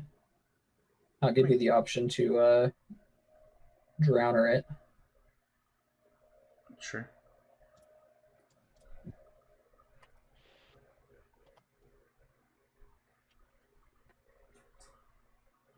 The fabled starting town.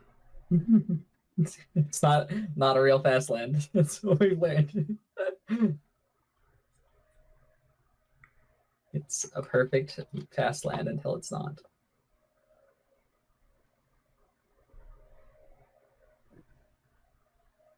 Okay.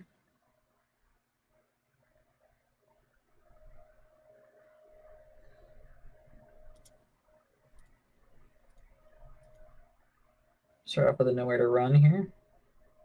Oh, cool. Is it going to kill my bat? Yeah, we're going infinite on nowhere to runs. And then let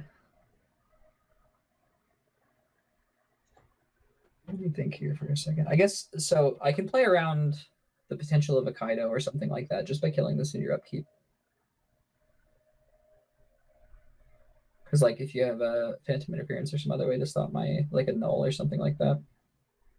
If it was a null, I probably would have heard about that by now. Maybe. But if it's Phantom Interference, then you could theoretically Phantom Interference, then untap Flashing Kaido, and life is kind of bad for me. So I think what I'm going to do, like my two options are either just well, I could just pass, or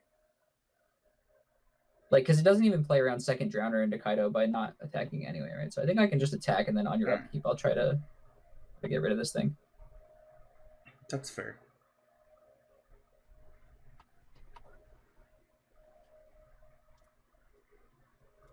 And like I said, if you have a way to not have nowhere to run happen to you, then at least you're using your mana now.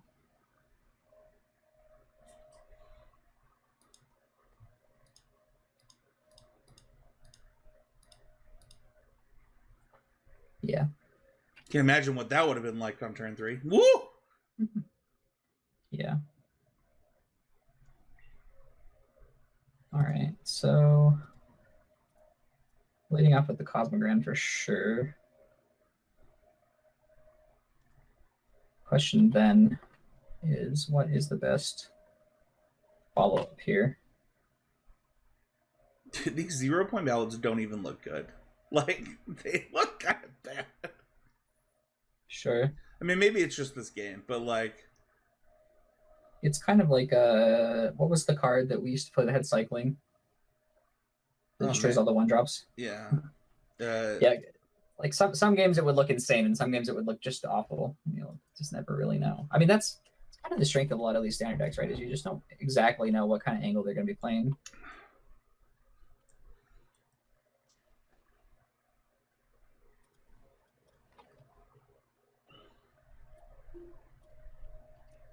This is the power of missing multiple land drops, though. Just like... Sure.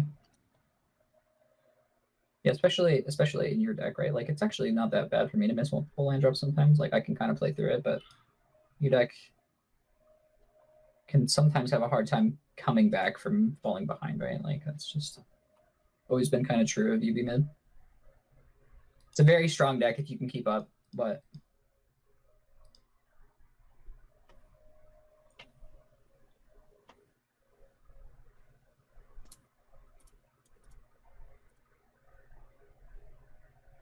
I don't like that. No, I really don't like that.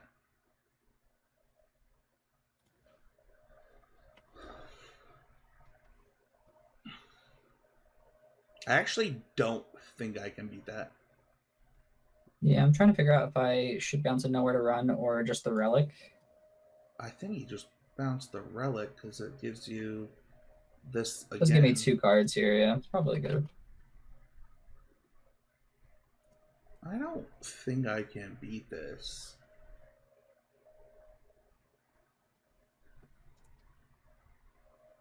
It doesn't look like you're in a great spot. The thing is like, even though I have the card that could beat this, I guess it wipes everything but your other one. But if you don't play the relic, like, it doesn't actually help me. Yeah. Oh, and I just lose life anyway, so I just die on board to that. I'm just dead. Okay. That stock up did not take a lot of explanation. It was like Pixie stock up. I did draw the three land, cards but that weren't as even good as even if I 0 point ballot here, I actually am going to lose the 4 life, and then just die to the guy anyway. So we are dead on board. All right, last game. Should we do it? For the marbles. For the marbles.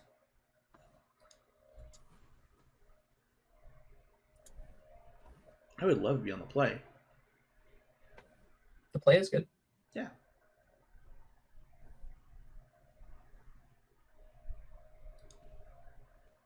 I think this is a keep in the matchup, and I don't think it's a keep in most matchups.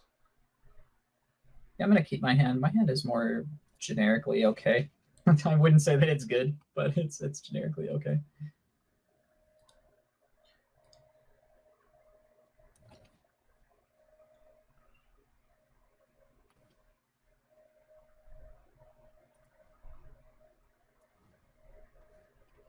Yeah.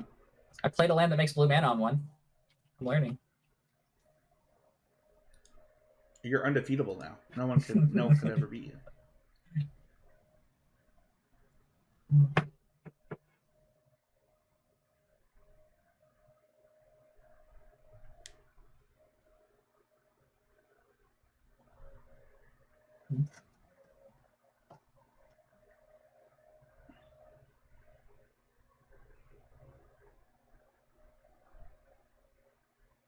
There are definitely several ways that I could play this.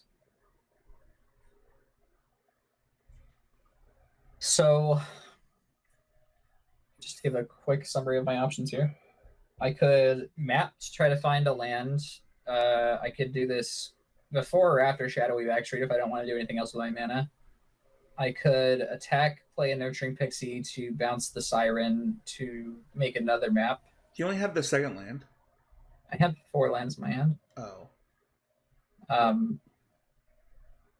I could hold up Nowhere to Run, or I could just play the Pixie, stacking them, or like bouncing the map just to get more on board. I think that one's my least favorite of all of them. I like Pixie bouncing the Siren after attacks and then playing the Siren. Yeah, that one's high up on my list. The only other one that I think I'm considering right now is just stacking map, playing Shadowy Backstreet. Sure. Or inversely doing it the other way. Yeah, if you want to make the Siren bigger. Or just want to make sure that I'm getting through all the lands or whatever. I think I'm inclined to surveil after, though. I think I want my draw step to be as good as possible. So I think I'm going to map first. And I will keep that on top. Weird. And I don't know why you would do that. I'm going to attack with this, and then now we're going to just Pixie and bounce it. Because I want to get more value out of my surveil at some point. It'd be greedy, but I think this is okay.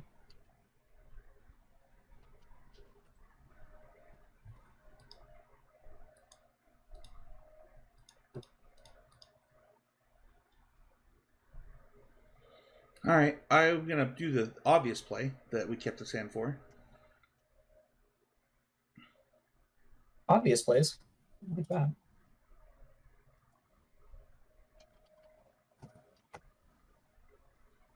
Probably just do it on the Pixie, right? Or we're gonna leave up Nowhere to Run. Yeah, I think I'm not attacking here.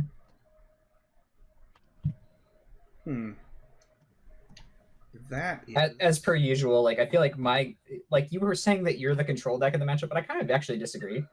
Which is why I'm not sure about the way that you sideboarded. Like I think if the game goes long enough, I just win most of the time. Like even the game that you've won so far, I actually don't think I mean, the game I won was the most aggressive game I played. So that's what I'm saying. Yeah, and I don't think that you were like you were not going to win that game on a long enough timeline, right? Like I was going to win that game with the level 3 talent or whatever if given enough time.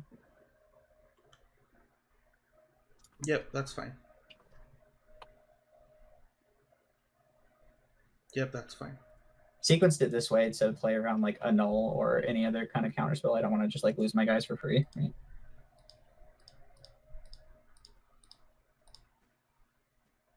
Yeah, sure.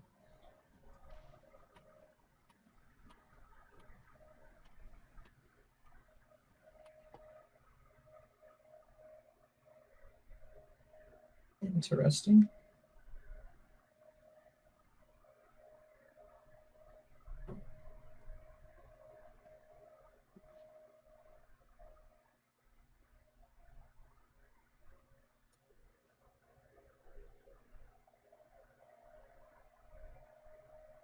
So I drew Kaido for turn.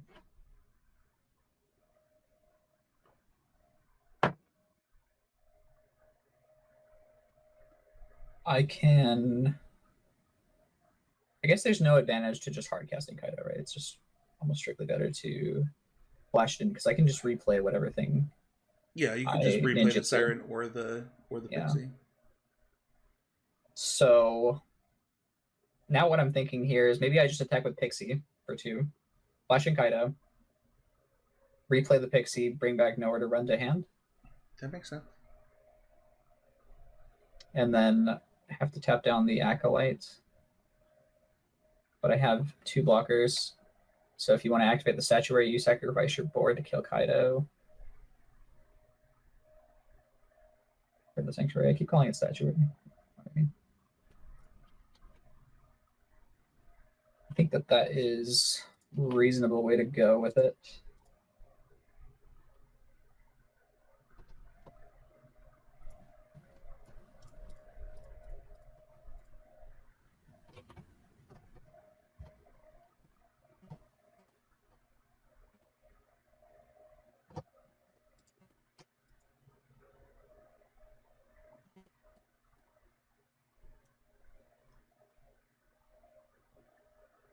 I mean, obviously, I could play this cheekier and just bring back the Kaido, right, to my hand and try to do it that way. But that'd be crazy.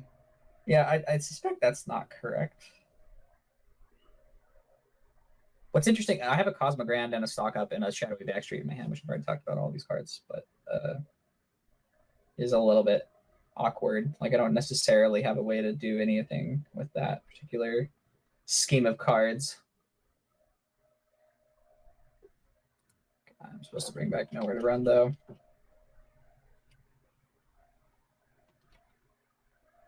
So if this Kaido is just a massive tempo play here, that's fine, I think. If you formulate a way to kill this Kaido, either through just attacking with everything or removing some of my blockers, then it is what it is.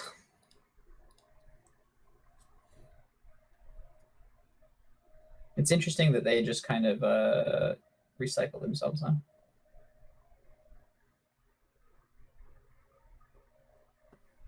So I'm definitely not planning on taking it because obviously you're just threatening Enduring Curiosity and only bad things can happen. I have an Enduring Curiosity in play. That's what this card does. Sure, yeah, I know that, but like I'm saying you could also have on top of that.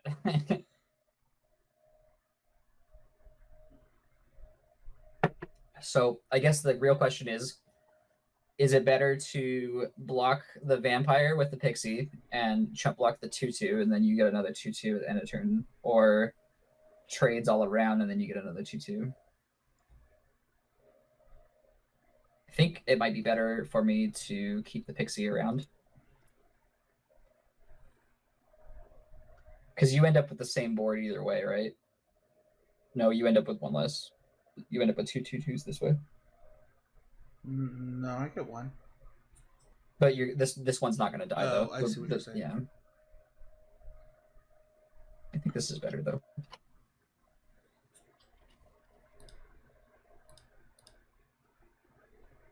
Yeah, sure. Yeah, I generally think that that's a Forced line.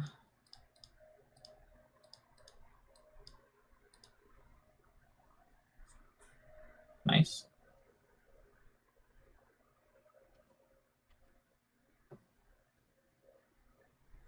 All right.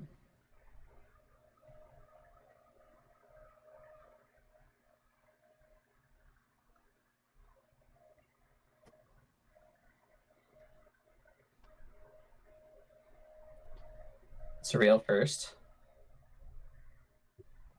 Okay, that's definitely interesting.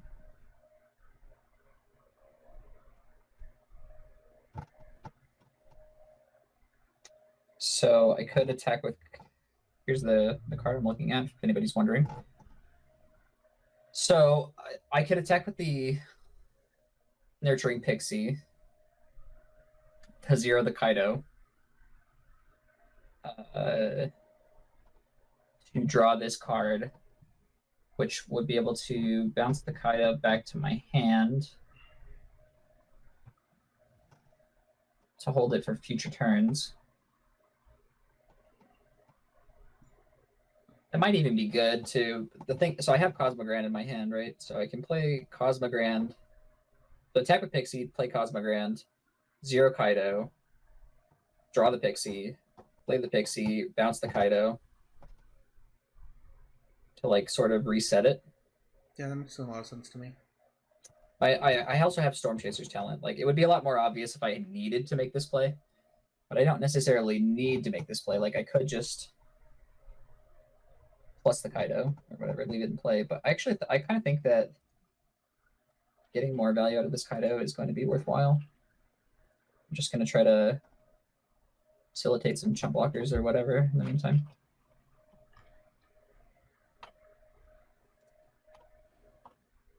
Guess you can block, to be fair, but then I get back my nowhere to run, and that sounds like I wasn't even considering that as a potential line because it seems so weird. Yeah.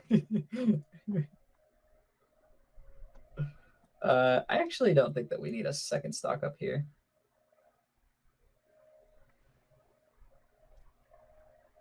Play the Cosmogrand and Pixie the Kaido, make 2/1/1s.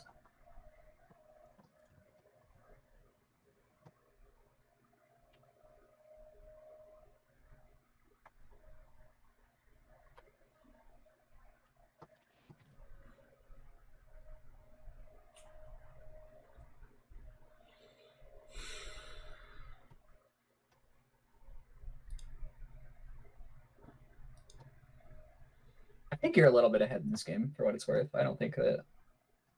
I feel ahead. Yeah. It doesn't seem like a lot though.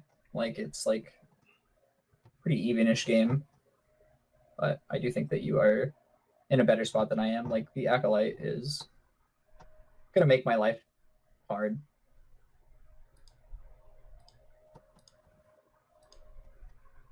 Yeah.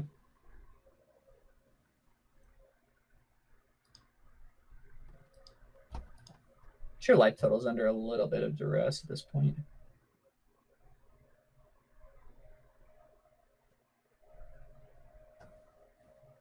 The question is, how many 1/1s do I want to trade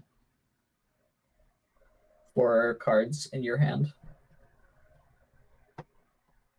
The answer might be 0. If I just take it here, you go down to 8, go to 5 cards in hand, but it's possible that I can just like get there on board. Maybe I'm just racing at this point.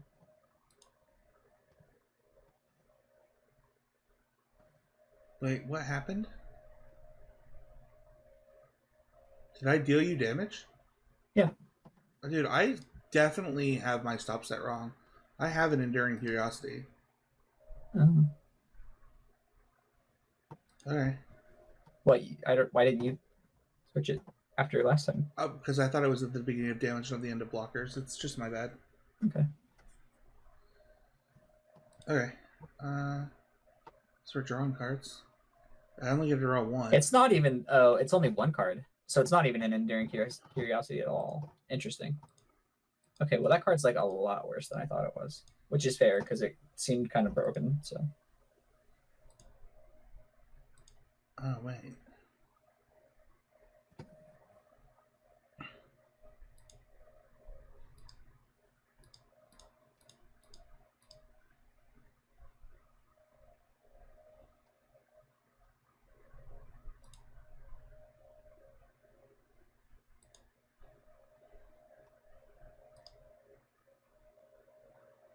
Okay. Hmm.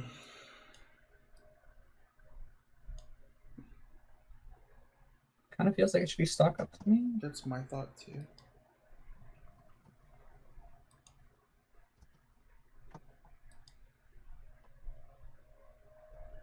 What did you get the robot from?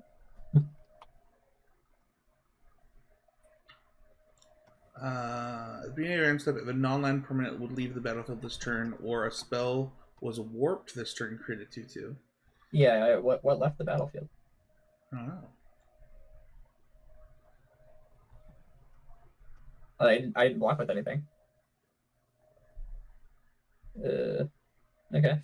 All right. Well, fair enough. I don't know. At the beginning of your end step, an online permanent left the battlefield this turn, or a spell was warped this turn, create a 2/2. Yeah, I don't believe either of those things happened. Maybe somehow it counts Mockingbird turning into a Deep Cavern Bat as like warping. Yeah, no, as like leaving the and then battlefield. entering. Yeah, I mean that wouldn't be correct, but it could be bugged. Yeah. Unless I missed something. I don't know.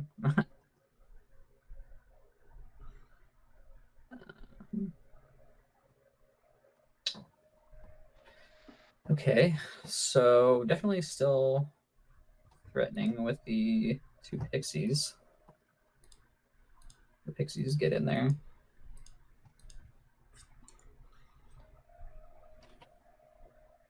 You can probably both get in there.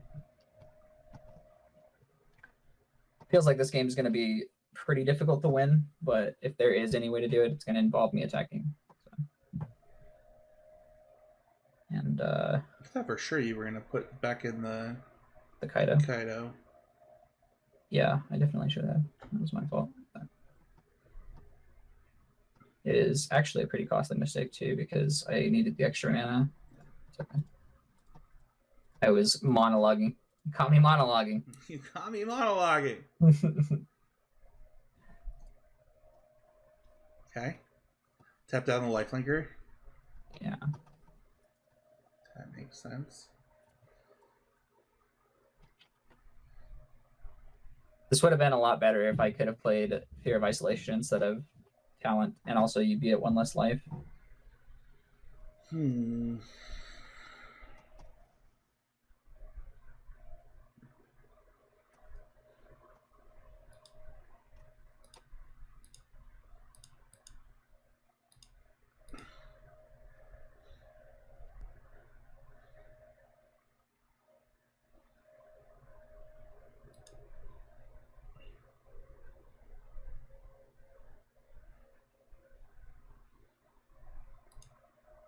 2, 4, 6, 8, 10, 11. So I do have to block.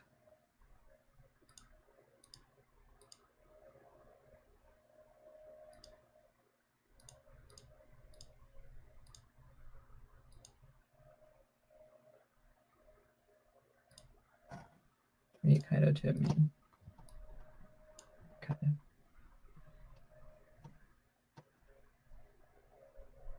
You don't have to block now, I guess. You go to 8.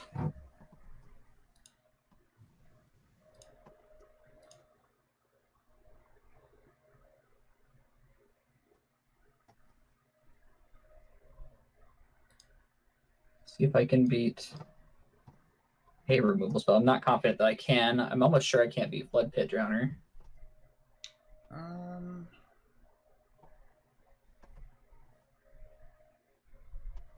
I'm not even convinced that I can beat nothing. I don't have anything yet. It's not. All right. So what? That time you killed the Kaido. That time I understand. Oh, your Kaido left last time too. No, I don't know. Definitely didn't. Okay, so block, only 6. So I have to second map and hit, even threaten lethal.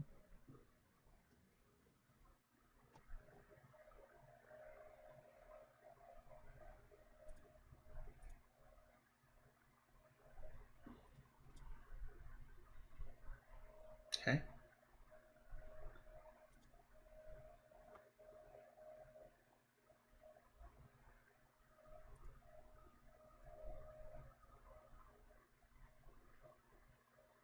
Rude.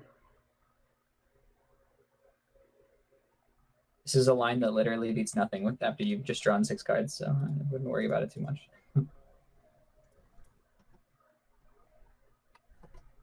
Why you gotta be so rude?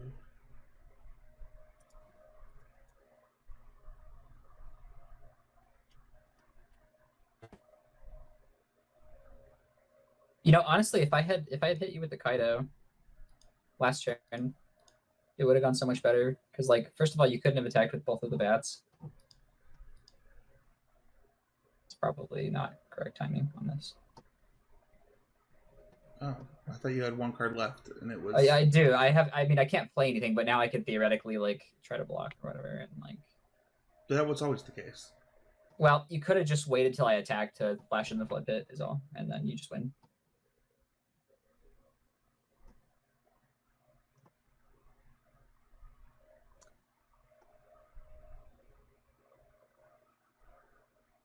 Whereas now I'm really not incentivized to attack at all.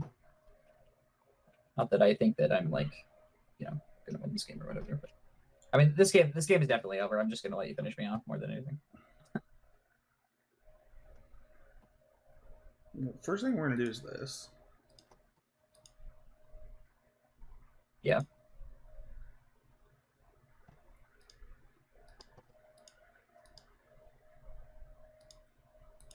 Yeah, I wonder how big of an impact flashing that Kaido would have been.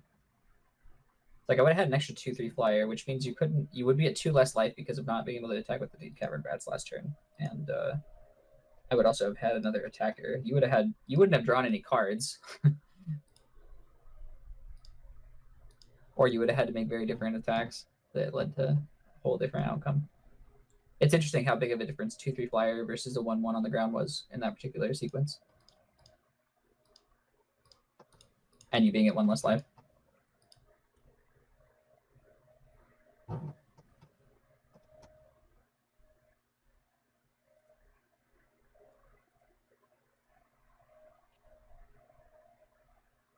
Bang. All right, let's go to the post game. Well, you may have won the match, Matt, but I won the marbles. All the marbles. That's what's important. No, matchup was really fun. Yeah, I really enjoyed it quite a lot. So yeah, I think that it was Pixie favored.